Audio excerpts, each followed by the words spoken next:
bien, nous avons beaucoup de plaisir, vraiment beaucoup de plaisir de nous retrouver. C'est le premier moment aujourd'hui des journées francophones de radiologie 2019, Porte-Maillot, à Paris, la capitale internationale de la radiologie, pour 4 jours. Et nous recevons à toute princesse, tout honneur, la présidente de ces journées francophones de radiologie, le professeur Catherine Adensbaum. Alors d'abord, probablement un peu stressé, non, avant ces 4 jours? Un petit peu stressée, mais ravie.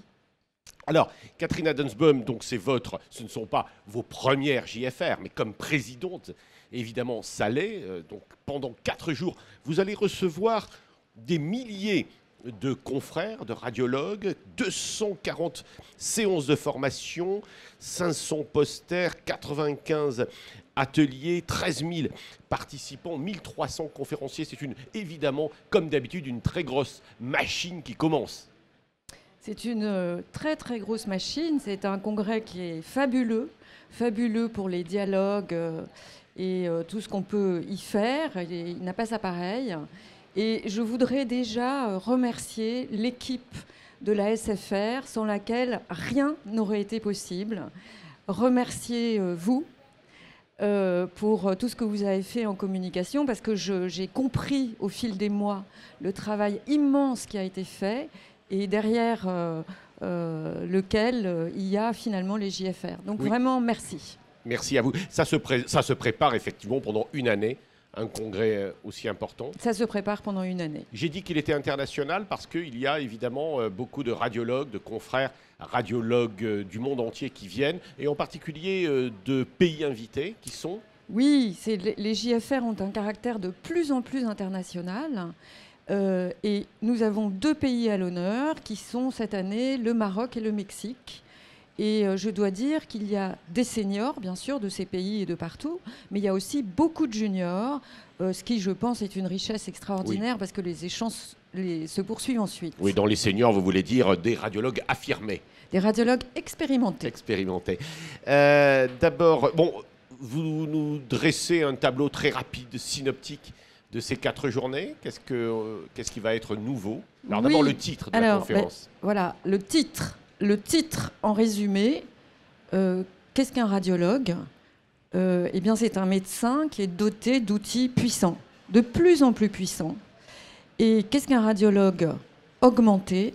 Eh bien, c'est un médecin qui a compris qu'il ne faut pas se cantonner derrière les consoles, mais il faut sortir vers le patient, vers les soignants, vers la société. La radiologie, aujourd'hui, est vraiment au cœur du parcours de soins. Et donc, tout le congrès est en fait articulé autour de cela pour exprimer le vaste panel de tout ce que peuvent faire les radiologues, d'une part, et d'autre part, essayer de répondre à toutes les questions qui se posent autour de cette évolution fulgurante. Alors, c'est en particulier ce que nous allons voir ce matin, à 10h30 à peu près. Vous nous présenterez dans cette grande conférence qui a maintenant pris ses marques depuis l'année dernière, je crois. Vous nous présenterez les grands axes médicaux et scientifiques, et puis j'animerai la conférence institutionnelle, politique et institutionnelle, et nous nous pencherons sur les grandes questions d'organisation, d'implication de l'imagerie, de la radiologie dans le système de santé, c'est ça? C'est absolument ça. Il va y avoir 4 orateurs qui vont parler très brièvement de 4 sujets saillants. La médecine générale, l'éthique, l'intelligence artificielle et l'imagerie corps entier, qui est une relative nouveauté. Et puis ensuite, ça sera suivi d'une table ronde, d'une vaste table ronde que vous animerez. Oui, avec des représentants, quelques radiologues, et notamment évidemment autour de Jean-François Médère, le président de la Société française de radiologie, et puis bien entendu quelques représentants des principales grandes institutions de santé de notre pays. Et puis, dans ce congrès, évidemment, il va y avoir de grands invités. Alors, parlez-nous-en, c'est assez original. Oui, il va y avoir des grands invités qui illustrent en fait le problème, les questions, plus que les problèmes, vers lesquels ces JFR tendent à aller. Le samedi, Isabelle Bloch, qui est une chercheuse mathématicienne, va nous exposer l'intelligence artificielle, quels sont les mythes, quelles sont les réalités. Le dimanche, nous avons 2 conférenciers, donc très ouverts vers la société, puisque nous avons Jean-François Delfrécy, le président du Comité consultatif national d'éthique, qui va nous parler bien sûr d'imagerie et d'éthique, suivi de Daniel Cohn-Bendit, qui va nous parler de la santé et de la société avec sa vision de la société, de l'Europe et son optimisme. Et puis évidemment, toujours les grands rendez-vous, le Data Challenge qui va se tenir pendant les 4 jours. On va également le village des ultrasons. Enfin, le village des ultrasons, où il y a en permanence l'exposition technique, il y a également des ateliers, il y a des explications sur des thèmes très particuliers. Tout ceci est animé de façon très polyvalente. C'est piloté par Stéphanie Franchi-Abella et Jean-Michel Correas, donc c'est très intéressant. Le village de radiologie interventionnelle, le village des innovations. Tout ça est très, très intéressant et effectivement doit être visité aujourd'hui. Et vous nous reparlerez vous nous redirez que l'imagerie, la radiologie voit large, du diagnostic thérapeutique interventionnel, c'est ça? Ah, bien sûr, le radiologue dépiste, le radiologue fait la première annonce, le radiologue traite, le radiologue est impliqué dans les soins de support, il est impliqué partout, le radiologue. Et alors, quand je vois effectivement le programme également, donc vous vous intéresserez aux prématurés, aux enfants. D'ailleurs, vous-même, vous êtes une radiologue pédiatrique, c'est oui, ça, oui. à Moi, Paris. je suis moi-même radiologue spécialisée en pédiatrie, à l'assistance publique à Bicêtre, précisément.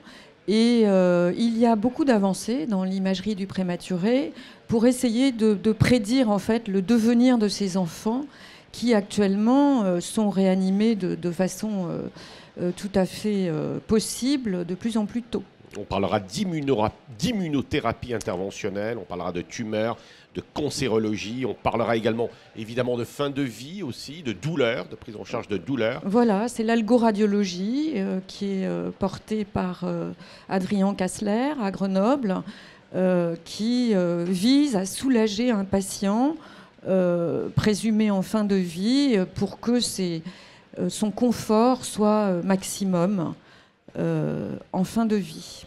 Il y a aussi aujourd'hui la recherche en 180 secondes que j'aime beaucoup parce que c'est la combinaison de l'art oratoire avec la science. Et donc j'aime beaucoup cet exercice qui a été créé initialement en Australie et qui a été repris au Canada et qui concerne pas seulement la médecine et pas seulement la radiologie bien sûr, mais toute la science. Vous en trouvez au CNRS, à l'INSERM, etc. où des jeunes talents expriment en 180 secondes, de façon imagée, leurs travaux scientifiques les plus pointus et les plus inaccessibles s'ils étaient exprimés d'une autre façon. Donc j'aime beaucoup cet exercice de style. Bon, et nous nous retrouverons tous les matins et nous verrons, nous tracerons les rendez-vous de la journée. Le rendez-vous principal ce matin, c'est effectivement, on vous retrouve à 10h30 pour la grande conférence, ici à quelques mètres. Et puis, tout commence maintenant. Nous avons été très contents de vous retrouver ce matin. On vous souhaite un bon congrès et bonne chance dans vos nouvelles fonctions pendant 4 jours aux manettes des journées francophones de radiologie. Mais merci beaucoup. Permettez-moi d'inviter tous les auditeurs ce soir au fabuleux concert de radiologues pianistes que je vous invite à découvrir. Vous allez passer une excellente soirée à partir de 17h45. Voilà, oui, vous mettez votre petite marque avec de la musique, hein, notamment. Absolument, c'est la marque personnelle de l'année. C'est la marque joyeuse. Merci Catherine Adensbaum et bon congrès à tous. Merci.